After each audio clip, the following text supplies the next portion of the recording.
Je vais préparer le maskintorsk. C'est un plat de poisson local que mon père m'a appris à cuisiner. Le cabillaud local? Très bien. Je pense que c'était le plus gros que nous avions. 5 kilos. Je sais comment le préparer. Je suppose que la plupart des gens voudraient simplement le filet, mais je pense que c'est bien d'avoir le tout.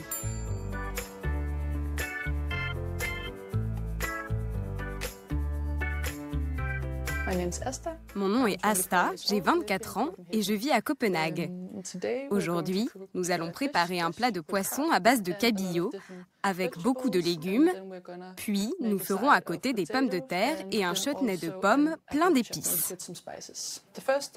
La première étape de cette recette est de préparer le poisson. Je vais commencer par couper ici. Il y a un petit os. Et nous voulons l'enlever. J'ai dû faire ça la première fois avec mon père quand j'étais petite. Il rentrait toujours tard de la pêche. Il ramenait du poisson à la maison et nous le préparions dans la cuisine.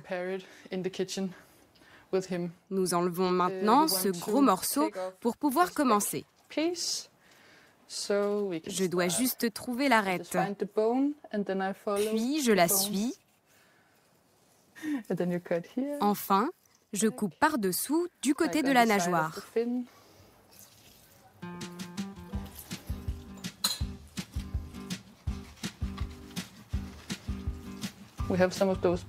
Ici, on a de grosses arêtes et nous n'en voulons pas. Nous allons enlever ça. Je mets du sel sur le poisson pour relever un peu le goût et enlever l'eau du poisson. La prochaine étape, c'est de préparer les légumes. Je les coupe comme ceci. Oui, c'est un peu rustique, mais c'est censé l'être.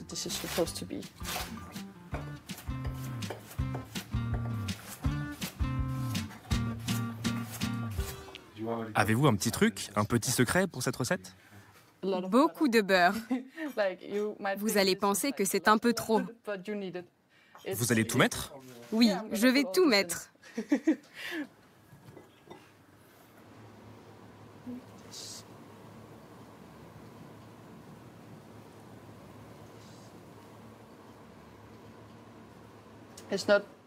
Ça doit cuire quelques minutes. Ce n'est pas complètement cuit, mais c'est déjà plus tendre.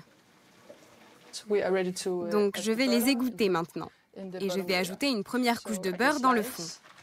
Je coupe des morceaux de beurre et je les dispose.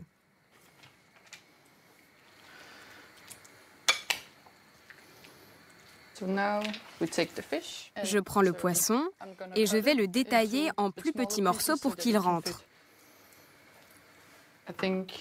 Le Danemark a adopté beaucoup de gastronomie étrangère, spécialement avec les épices. Et je trouve ça délicieux. Je remets le couvercle. Pour combien de temps? Pour encore une vingtaine de minutes, mais je vérifierai quand le poisson sera cuit.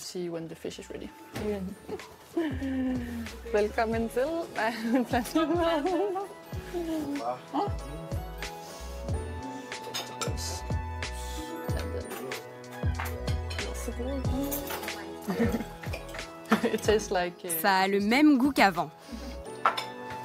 Oui, c'est bon.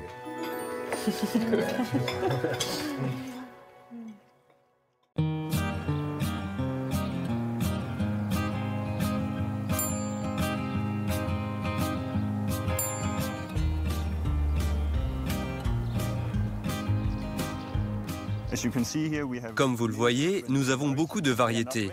Celles-ci ne sont pas mûres, mais vous pouvez les faire en pickles. Donc plutôt que de jeter ces tomates vertes, vous pouvez en faire une merveilleuse recette de pickles. C'est une façon de les préserver pour les manger l'hiver venu. Nous aurons 2 sapins de Noël ici en hiver. Nous avons l'habitude de manger ces Æbelskiver ensemble. C'est une vieille tradition danoise. C'est comme une crêpe ou un pancake, mais de forme ronde. Et avec ça, nous mangeons les tomates en pickles. C'est vraiment une très belle tradition.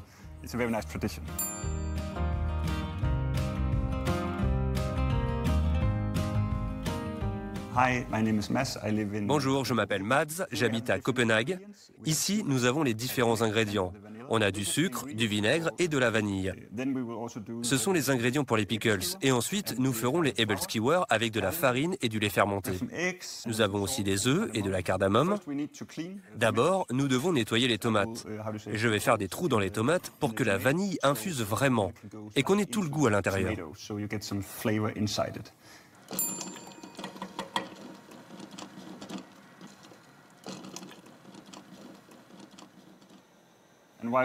Pendant que ça mijote, nous allons préparer la pâte. D'abord, je vais clarifier les œufs.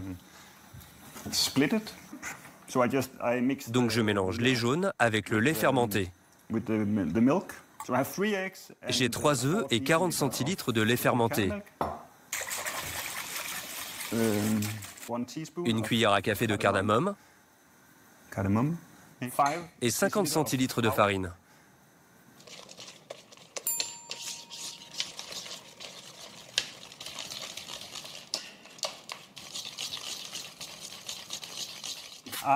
J'ai oublié le sucre. On doit aussi mettre du sucre, mais juste 2 cuillères. Donc en fait, ce n'est pas très sucré. Ça a une belle texture, la bonne texture. On va mettre de côté pendant environ 20-30 minutes.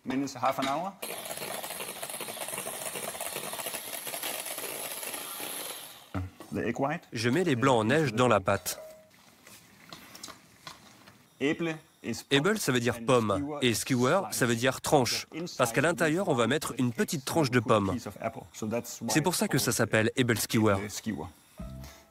Maintenant, j'arrête la cuisson des tomates.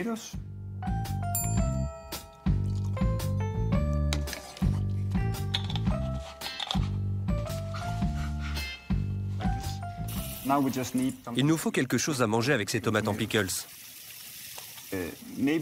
Alors on verse, petit à petit, comme ça. En fait, j'ai appris la recette dans une vidéo sur Internet.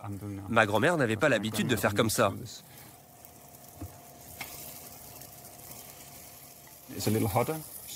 Le feu est un peu plus fort, donc je vais devoir travailler plus vite. Je vais mettre les tranches de pommes pour que ça cuise dedans.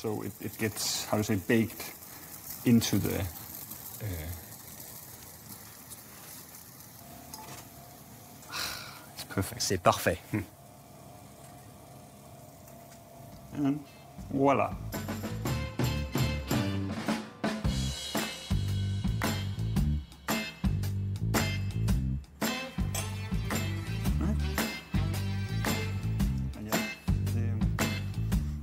C'est bon. C'est juste bon et doux.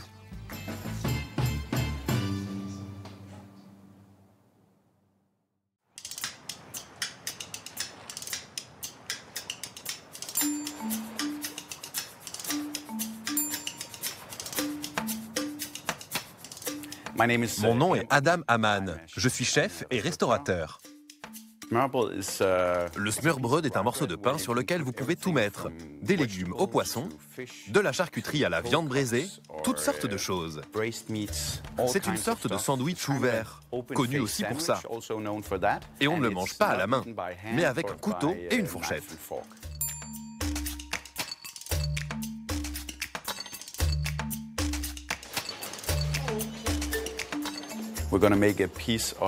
Nous allons faire un smørrebrød aux betteraves, cuit au four et avec une émulsion de fromage, un fromage danois affiné. Puis, nous mélangerons les betteraves avec de la pomme, un peu de jus de betterave réduit et une vinaigrette de fleurs d'aneth.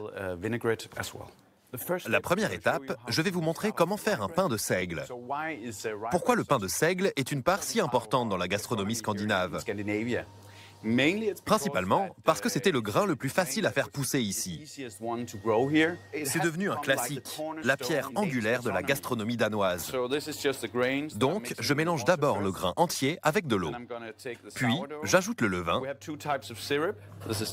Et nous avons 2 types de sirop. Un sirop brun classique et ici, un sirop de malt. C'est ce qui donnera la couleur sombre. Ça apporte une autre dimension au pain de seigle. La farine de seigle vient à la fin.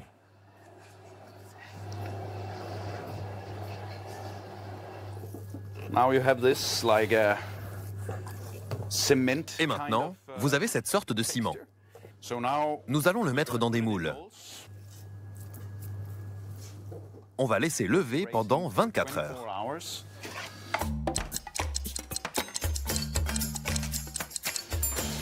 Le pain de seigle a cuit pendant à peu près 90 minutes à 150 degrés. Super. Et maintenant, nous pouvons faire le smørbrød. Nous allons commencer par l'émulsion. Pour cela, j'utilise un fromage danois maturé, 6 œufs cuits, des œufs mollets, un peu de jus de citron pressé. Nous allons mixer tout ça. Puis, j'ajoute l'huile. Et on a cette texture très douce et crémeuse.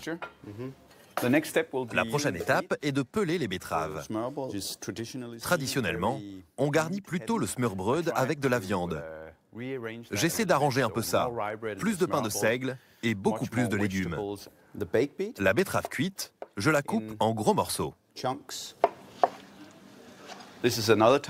c'est un autre type de betterave, faite en pickle. Je vais la râper. Je vais faire une vinaigrette, moutarde en grains, de l'huile et un peu de vinaigre de fleur d'aneth.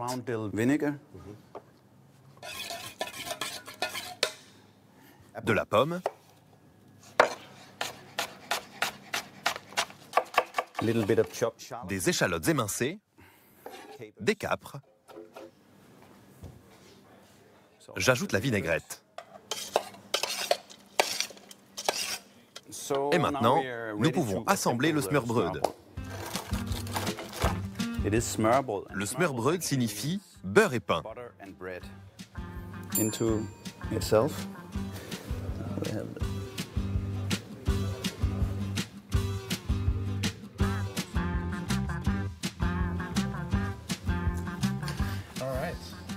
Ah, tu as commencé il y a 3 jours.